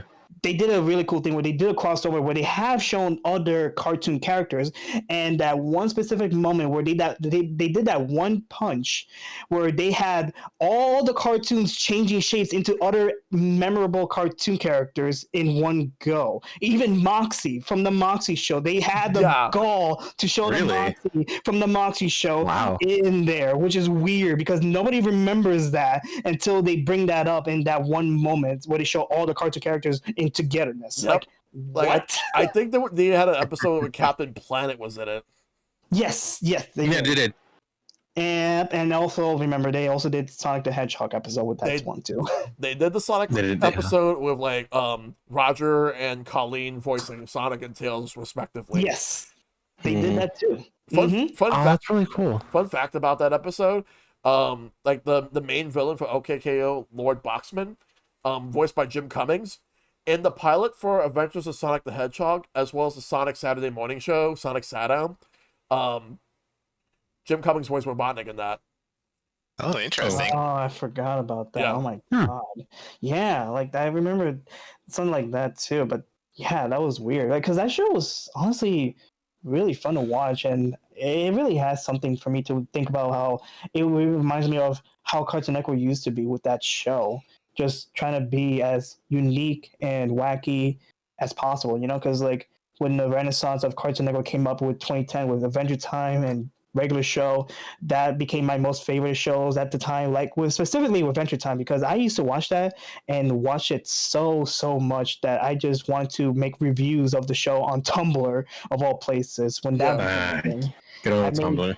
I made written reviews of each episode to give my thoughts, my pros and cons and everything while I was in college. I thought because I wanted to just, because I was such a fan of the show, like so much, I was literally became a fanboy of Adventure Time that I wanted to make reviews of it. So yeah, it made me love the show so much. But yeah, that's probably going to be it for my memories, but there's been so much memories I could think of, I could say, but yeah, we would be here all day if I keep going. So oh yeah, memories for now. I just love Cartoon Network. I just couldn't stop watching it. Yep. So it actually I'm sorry, I also just want to share this in the open chat. So I did find the clip of that Dexter's Laboratory Mario Kart thing. They didn't use they didn't use the sound effects, but like the dialogue was they were kind of like making jabs at Mario Kart. I'm gonna fire the go ahead shell. I got lightning for you guys. Yeah. Oh wow. So, so in regards to my memories for Cartoon Network, there's a ton. Mhm. One of my favorite, some of my favorite memories are when Cartoon Network used to do back in like the late I would think it was like 2000 was the first time they did this. It was either 99 or 2000. They did the big pick where that year Yep. they had so many different pilots, and what the one pilot that won that year ended up being Billy and Mandy, Yeah. because it Yep. was it was basically how Billy and Mandy met the Grim Reaper. Um, in Because two, his, The his, game of his, his, Limbo. because the hamster, I believe, yes, was dead. Oh yeah, yeah, Yeah. it was. And he set it in Yeah. the game of Limbo to get him. yep.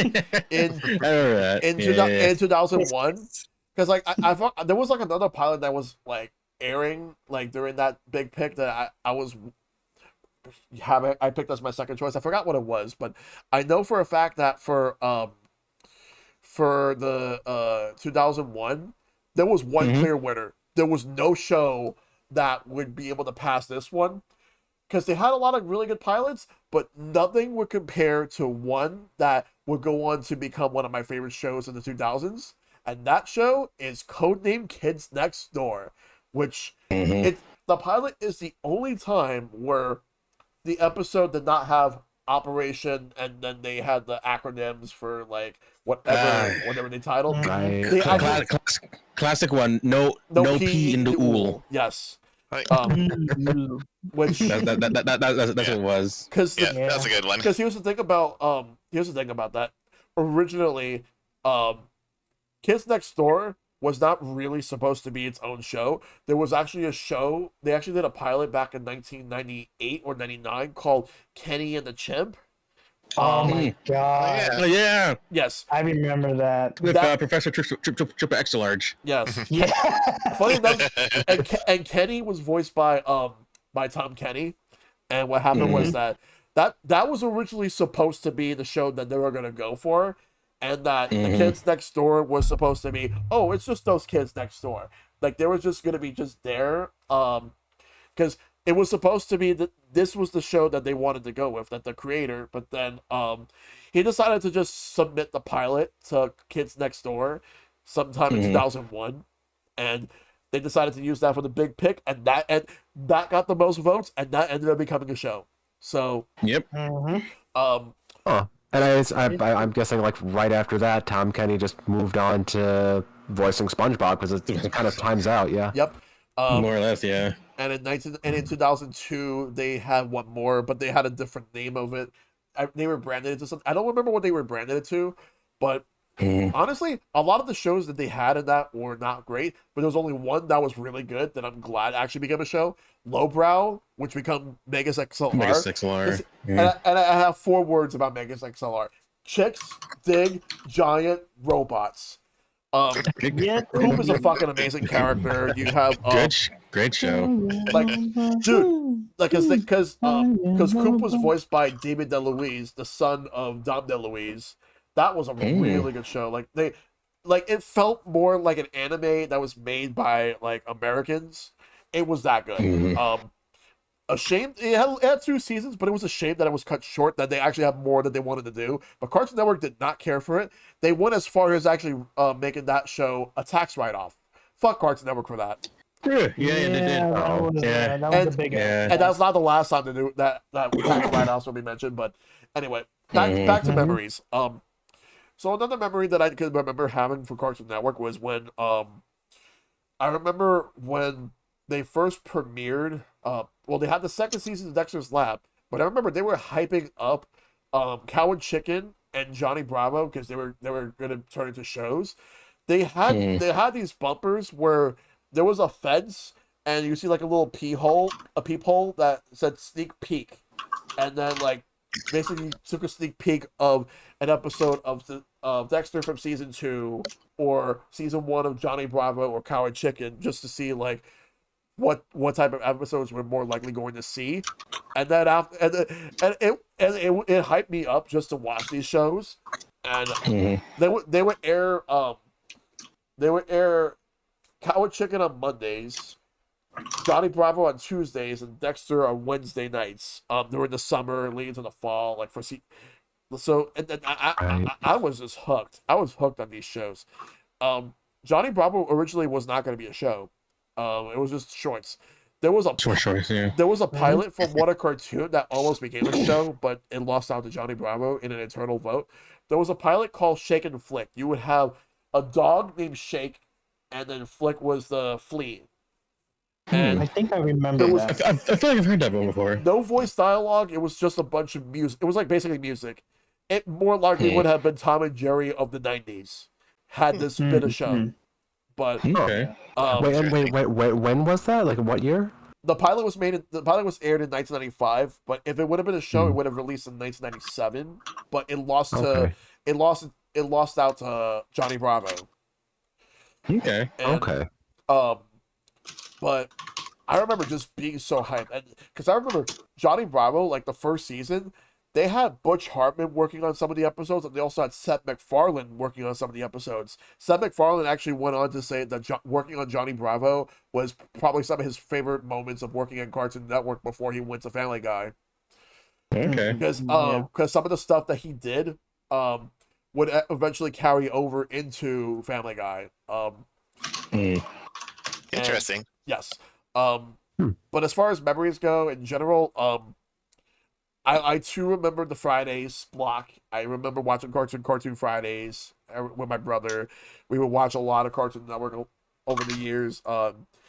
Because I remember they would air a lot of stuff. They would air a lot of DC stuff because Cartoon Network they had because they had a lot of different DC shows over the years, whether it's like the Super Friends from the 1970s to the early 1980s, or the more modern stuff, like you would actually get to see Justice League and Justice League Unlimited. Unlimited. Yeah. Yeah, and both of those were really And good. the 2000s was where we were seeing more and more DC Comics shows. So if you were into DC Comics, you were definitely going to be watching a lot of them on Cartoon Network. And except for the bad ones like Beware the Batman, that didn't even last long. But if you want a good DC show that was on Cartoon Network, Batman, the Brave and the Bold was like absolutely amazing. That was a good show right there. Well, actually, Batman the Animated Series, that was also Cartoon Network, right? Because I know that they also had that on Kids WB. Oh, I think it aired on. I think it was. I thought it was like only on WB for a moment. It was on syndication because it actually aired on Fox. Then it moved. Then the sequel show moved to WB. Then Batman, like not the Adventures of Batman and Robin, but the new Batman Adventures, because they used to pair that up with the Superman cartoon on Kids WB. Right. And then they merged those shows into Justice League for Cartoon Network because they added more characters. They had Wonder Woman, Martian Manhunter, and so much more. What I also remember was the time where Cartoon Network, like the first time that they aired Toonami, like I remember Toonami was like, it felt like an event at the time, but they didn't have anime yet.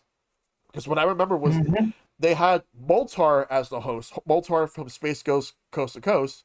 He hosted Toonami, and the shows that they had were mostly like action shows. They had Thundercats. They had they were airing some. Did they have He-Man? Yeah, Masters Universe. I think it came later. They had a later version of He-Man, but they were airing like the Herculoids and some of the other Cartoon Network action shows at the time.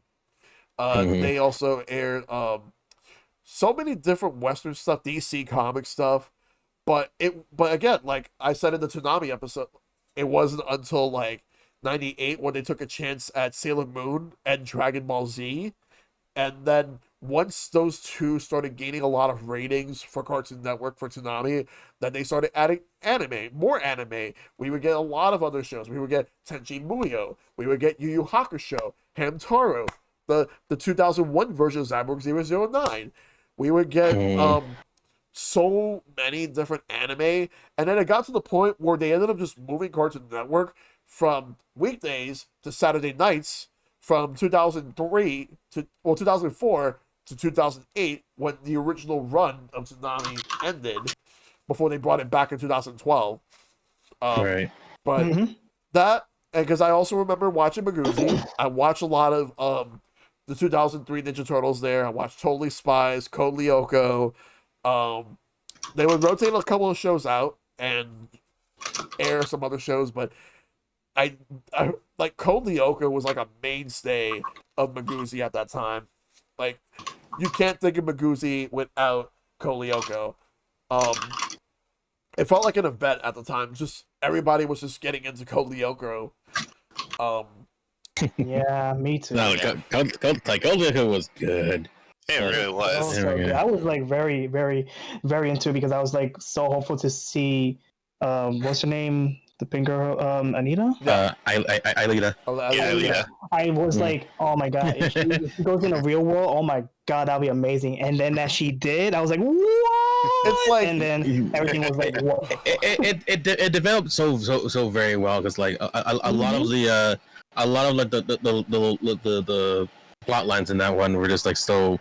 Again, like a lot of stuff like carried over too. So I think that was like one of the instances of like when a show wasn't just like a monster of the week type of like deal. Where even though they had the whole return to the past thing in the show, you know, there was like a lot of like carryover from like, you know, eventually, you know, Xana would become like a lot more devious as an antagonist.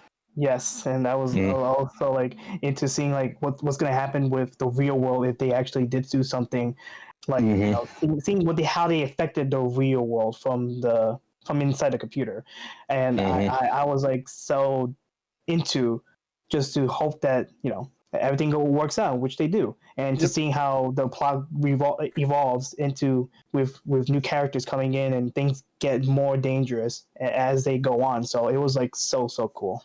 So while the earliest incarnation of Toonami, while Moltar was busy running Toonami, you had Space Ghost, Zorak, and Brack hosting another show, like late afternoon to early evening. That's in addition to Space Ghost Coast to Coast, and that's Cartoon Planet. They used to air Cartoon Planet. They would basically host a show, and then they would air random cartoons. They had it for like I think a good year or 2 years, and I used to watch it. I dig it. I loved it. Mainly because like if anything, it actually made me like Brack a lot. Like I love Brack, except for the Brack show. The Brack show sucked, but the Brack show was I was gonna say the Brack show did kind of suck. Like Brack himself as a character was funny. But basically, the Brack show was an example of too much of a good thing. Like you can't have too much of a good thing. But Never make a show based on the comedic the comic relief. Yeah. No. Yes. We all seen how it happens. Yeah, we've seen Planet Sheen. Yep. I haven't. But Space Ghost, like, because I did watch some Space Ghost Coast to Coast. I remember when the rare times when I was a little kid staying up till 11 o'clock because my mom used to scream at me like to go to bed. But the rare times I would stay up to watch Space Ghost Coast to Coast, like when I could do it at that time, I thought it was great. Like I thought it was incredible because it was unlike anything I've seen at the time. Like just having like a superhero like hosting a talk show. They would get celebrities on there talking. It was wild. It was absolutely wild. Just having that. But I remember like they used to have like marathons because I remember they used to have a marathon called June Bugs, where in June they would air nothing but Bugs Bunny cartoons on a Sunday. I think I remember that. Interesting. Yeah, they did that. They would also air random marathons that's themed with a certain theme. But here's some shows that some people probably may not remember unless you used to watch from like the older Cartoon Network. Toonheads. I do vaguely remember that. They would mostly air a lot of the shorts that were like from the black and white era of cartoons, and they would have some trivia and fun facts of all these shorts. It was very interesting. That, and also they had a block, like a show dedicated to. There was this one particular famous animator who used to work on Looney Tunes as well as like the MGM stuff. Chuck Jones? Tex Avery. Tex Avery. There was a Tex Avery show. There was, and then there was also a show that's dedicated to another animator, Bob Clampett, who also worked on a lot of Looney Tunes back in the day. They would basically mainly show the Looney Tunes that he worked on. And there would always be trivia, fun facts, so we could learn more about like all these shorts, which was actually pretty neat for them to do. Like they used to be dedicated to doing this. They used to love that. Yeah. What I also remember back in the day, because when Cartoon Network, the earliest Cartoon Network, they showed how much passion they had when it comes to all the cartoons that they acquired from all the tape libraries, like all these shorts. They loved all this stuff. Different blocks they would have, like whether it be Looney Tunes stuff, whether it be Popeye, whether it would be like Tom and Jerry or Droopy. Like I remember marathons they had for Droopy, and that actually made me like Droopy a lot more. Because everyone knows, obviously more people know about Tom and Jerry, but then they had like other shorts as well. There was this one short that I do want to bring up that I wonder how many people remember this one. It was called King Size Canary, where there was this short where there was this cat that found there was a cat that found some sort of like a bottle that's supposed to be like a growing bottle where it's supposed to be for plants. A canary drank it, and it just grew big to the point where it was bigger than a cat, and it completely beat up a cat. And the cycle repeated with the cat, then a dog came in, and then there was a mouse that came in, and it ended with like a giant mouse and a giant cat. They grew too much to the point where they outgrew the earth and they ran out. And it was like, ladies and gentlemen, we're gonna have to end this picture. And then he dropped the bottle and just waved. That's really good. And that cartoon was from 1947. And Okay. Wow. That's an old one. No. Wow. Yeah, but Tom and Jerry, like you would see so many different marathons for that show. Like I remember watching a lot of Tom and Jerry as a kid to the point where I actually had my mom and dad take me to the movie theaters to watch the Tom and Jerry movie, and that movie sucked. Like the movie wasn't good. Was that the one where they actually started talking at one point? They talked in that movie. The moment that they actually talked was the moment you knew that the movie was not going to be good, because I don't know about that. I thought that was a really cool idea to see. I didn't think it was a bad one, but I can see the flaws for some of the things. But I didn't think it was a bad idea. I don't remember who voiced Tom, but I know that the voice actress for Jerry was the same voice actress who voiced Max in Goof Troop. Yeah. Oh. I was gonna say, like, if you didn't know the history of Tom and Jerry before going into that movie, maybe you'd forgive it. But like knowing how like it's supposed to be, and then like having that movie be what it was, it feels like a complete like character disconnect, honestly. Like I begged my parents to have us watch that movie, and that movie was also a box office flop.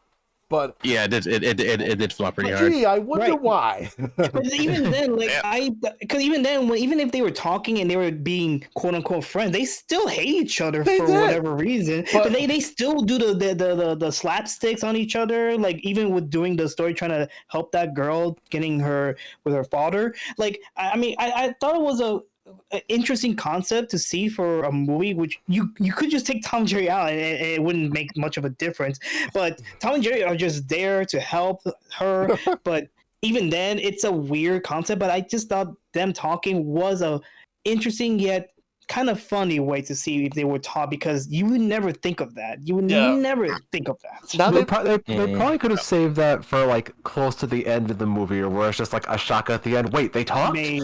Okay, maybe that might have been better. Maybe Could have worked. But at the same time, like they had made a lot of Tom and Jerry movies over the years. Like one of the ones that I remember was where like they had a Willy Wonka and the Chocolate Factory animated version, and they just threw Tom and Jerry in there like in random moments. For no reason. For no reason. They did do that, didn't they? Damn. I still remember when like WB had a partnership with making all those cartoons with WWE. I was hoping they would do one thing. I was hoping they would do is the very first ever WrestleMania from 1985, but put Tom and Jerry in random scenes. That'd be pretty funny. That'd be something that would have been something they probably would have done back in the day. But let's go, because I was going on a tangent. Back to Cartoon Network memories. So Cartoon Network memories in general. Here's a more recent one from the mid 2010s, like mid 2010s. Mhm. Here's one concept a lot of people from this moment, this era, remember the most, and we like to call these the Steven bombs. When we had the Steven bomb watching like throughout the whole week, new episodes of Steven Universe. Every single day they had 5 new episodes. They had 1 new episode each day that was 11 minutes long. Sometimes they would have an episode that's the full half hour. But you would have these episodes as like when they had Steven bombs in 2016, they had an even bigger one called the Steven Nuke, where they basically got through the rest of season 2, all of season 3, and most of season 4, all within a month. They managed to do all of this, and around this time, I personally stopped whatever I was doing just to make sure that I would watch this on Cartoon Network, because I wanted to get the ratings to show that Steven Universe was a show that was worth watching. Because after seeing all those Teen Titans Go marathons, I'm like, no, people need to watch this. Exactly. Watch Steven Universe. It was a breath of fresh air in that time. Like, because having the Steven bomb wasn't just something they did just to throw an episode out there. It was an event. It was a fucking event. You had to be there, like, watching it. And then after that, you would see social media blow up, and they would post like scenes from the episode because they did not care about spoiling anyone anything. So Tumblr would be like a light, basically, like as an episode was going on. Like people were making gifs like literally like in a matter of like minutes. And I'm like, how are you guys even doing this? Exactly. Like you underestimate my power. Because Steven Universe was actually that powerful at the time. Like you just had to be there. Like whether it's Tumblr, whether it's Twitter, you had to be there. I remember being caught in like one of those blitz because like I remember like drawing like when they first showed Garnet like fusing, like I remember drawing her like literally like an hour after the episode like came out, and a lot of people like my work on Tumblr like so much. It was pretty crazy. I'm like, yeah, I just like sat down and drew for a bit, and it was like it came to my head. You know, it's crazy. You just I just that song Stronger, just like, oh my god, that's just so hard. Holy shit! It's great, man. I'm stronger like, together. To me, that was like almost like a new like era for the network, because like I didn't fully get into Adventure Time, admittedly, but like I remember when Steven Universe came out first, I think they just advertised it the wrong way first, because like the only thing I can remember in the beginning was that this was the stupid like, you know, he gets his power by eating ice cream, and I'm like, that's not how he gets his powers. But they went with a commercial, and so I'm thinking it's another dumb like Cartoon Network like so random show, and it wasn't that at all. So like really for like a year and a half, I thought was like some dumbass random show, you know, because I never got the humor until like later on. I guess because they thought that it would be something cool for the kids to be like, oh, because they want to be zangy and just having those words be like, this kid got this ice cream, became this powerful by eating it, and that's how you did. Like that was not even the point of the show. They want the kids to be like, yo, let's watch this. Yep. Another thing I want to bring up was back in 2016. That's when I found out that Cartoon Network was ending its run for regular show. So I've spent all that time to watch binge watch a lot of episodes I have not missed because I kind of fell out of watching Cartoon Network as a whole in the 2000s or the 2010s. Absolutely.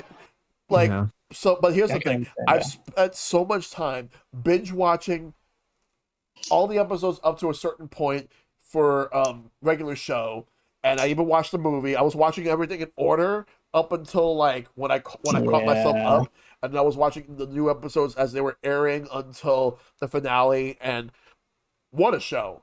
Regular show. If anything, it's over time it got so much better, to the point where the character development for Rigby really showed how much of a much better character that he ended up being. I loved Rigby a lot more. It's like it went from being Mordecai was the voice of reason to like Rigby actually being a much better character than Mordecai. Rigby isn't really just a comic relief. Like he actually has like some common sense. Like it was a complete 180. Like holy shit. Like when even Rigby actually grew up and have more common sense than even Mordecai. Like which funny enough, it actually did piss Mordecai off many times, but you gotta watch the show to see why. To be fair, like the shift kind of just happened because like, you know, seeing how like the Mordecai Margaret stuff, like I'm like, dude, come on. Yeah, like, that thing was like messed up because like when he was like dating her and then he couldn't figure out what he's gonna do with his life, and so he dated with the with CJ. And then that shit didn't go well. And then that pissed me off so much. I'm like, how could you do that to that poor girl? Yeah, you did. You know? Yeah, he did her dirty. Holy fuck.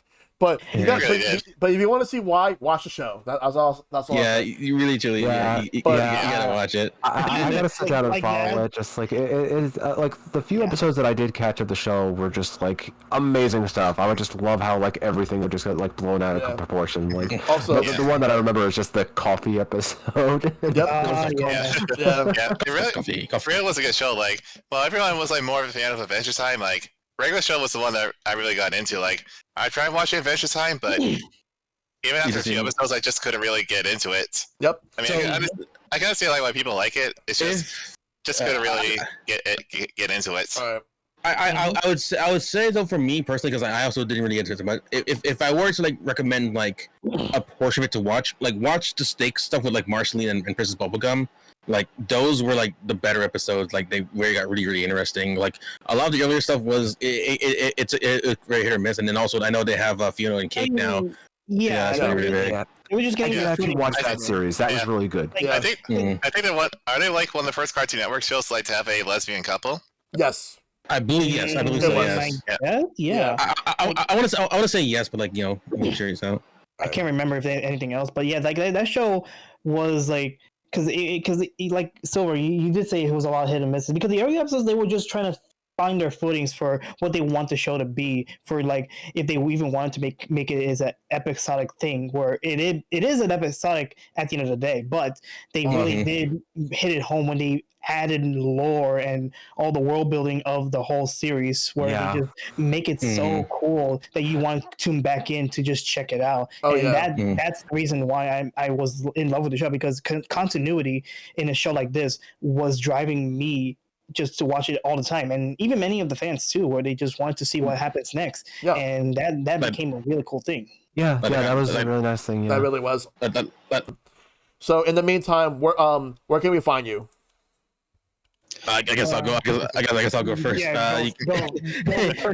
You can find me anywhere and everywhere as long as you know my name, Sylverstone Khandr. Silver.stream. I stream every week on Twitch, Monday through Wednesday, 8 p.m. Eastern time. You can also find me on Twitter. So I'm on X. I'm also on Blue Sky. I'm also on Instagram. I'm also on many different places. Just check it out, and you'll see me there for sure. Yep. EpicMan. Yeah, you can always find me on Twitter or actually whatever you want to call it. Just find me on as TheEpicMan World. That's my Twitter handler right there, and of course my Twitch is TheEpicMan World. You can find me there, where I will come back because I do want to come back and doing streaming. I do have some plans I want to do, but yeah, I do in there. So yeah, just find me on Twitter and on Twitch. Yep. Okay. All right. Kyle. Hey, you can find me like on YouTube, on soon to be Twitch, Instagram, Threads, Blue Sky, and on Twitter on KyleGaymer. Yes. And Maple. All right, Maple. You guys can find me on twitch.tv/MoonlitMaple. I stream pretty much just like most days during the week, usually Tuesdays, Thursdays, and the weekend. I'll be on tomorrow for another Mario Party Madness stream. Looking forward to that. And you guys can catch me on Twitter, Blue Sky, and then maybe the occasional YouTube upload. Yeah. Yep. All right. And of course, you can find me everywhere on all social media. We will have another episode soon. I'll talk about that in the near future. But that's gonna do it. Thanks to everybody that came in. You take care, everyone. Again, sorry to cut everything short, but thank you all so much for tuning in. We'll have a part 2 at some point soon. So I will talk to you guys another night. But everyone, Make sure to take care of yourselves. Be awesome. Stay awesome. Tell your loved ones you love them. Check them out, as always. Fight for lasting peace. And I'll see you guys next time. And y'all have a good night, everybody. Good night. Take care. See you for part 2. Part 2. See.